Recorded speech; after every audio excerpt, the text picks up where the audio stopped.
Welcome back to Homeowner Talk.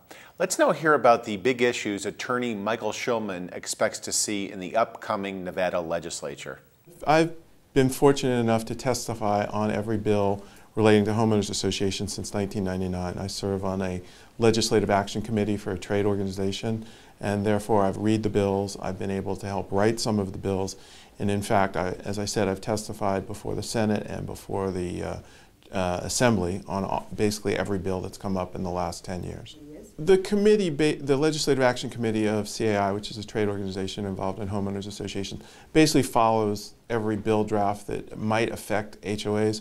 And then depending upon what we think the effect of the bill will be, we may talk to representatives, assembly people, or senators regarding what the issues are and try and have experts in the industry, in fact, whether it's lawyers, bankers, foreclosure companies, actually talk to them and see what the consequences of the bills are. Because unfortunately, there are often unintended consequences of the bills. They'll make a bill for a certain reason and they won't realize that if they do that, it's going to affect 3 or 4 other things. Okay. There are a number of issues that came up in the 2009 legislature that affect the operation of the associations.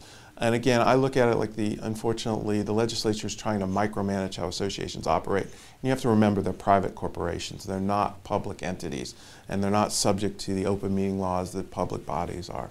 A couple of the specifics are they made rules regarding how you have to have bids, that you have to have sealed bids to actually bring in a vendor. Some of that makes a lot of sense, perhaps for a big job, but for the operations of a large association that has bids coming in every day, it doesn't make a lot of sense. And we've suggested in the next legislative session that they revisit that.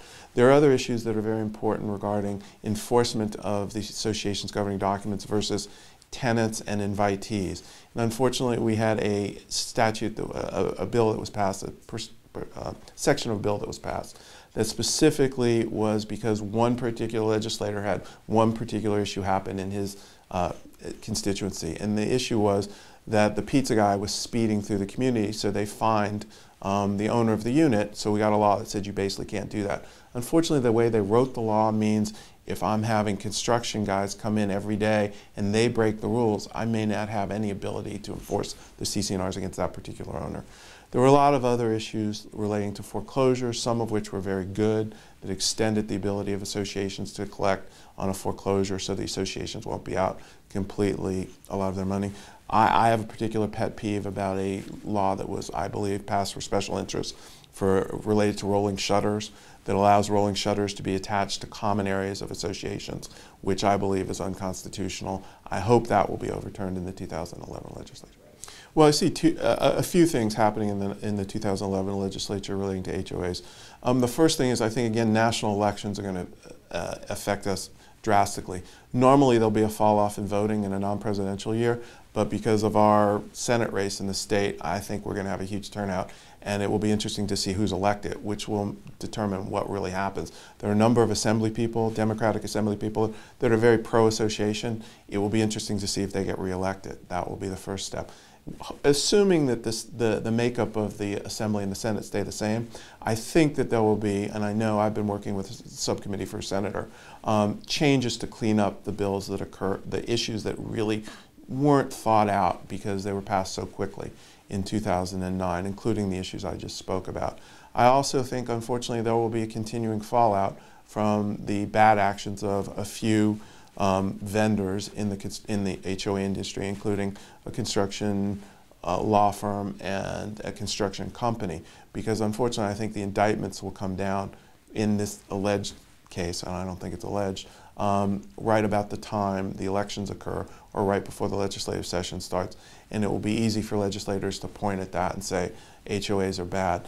They continue to forget that HOAs, the 92% of the people, according to surveys done by the state, actually like living in HOAs and choose to live in HOAs. The homeowners and board members can certainly call their assembly people or their senators, and in fact, those people, the representatives, would rather hear from them than us. They look at us as hired guns sometimes. They look at lobbyists as just pushing the issue for their client. They really want to hear from their constituents, and the best way to do that is they can certainly contact our office. We have a website, and we will have a mailing list to keep everyone apprised of what the bills are so they can determine whether or not it's important to them.